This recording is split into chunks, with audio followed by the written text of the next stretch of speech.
বালক নাম রাখে ঠাকুর ও রাখাল,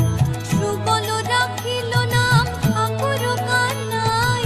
শ্রীদাম রাখিল নাম রাখাল রাজা ভাই, ননী ছোড়া নাম রাখে যতে গোপিনী, কালো সোনা নাম রাখে রাধা বিনোদিনী, উপজা রাখিল নাম পতিত পাবন হরি, চন্দ্রাবলী নাম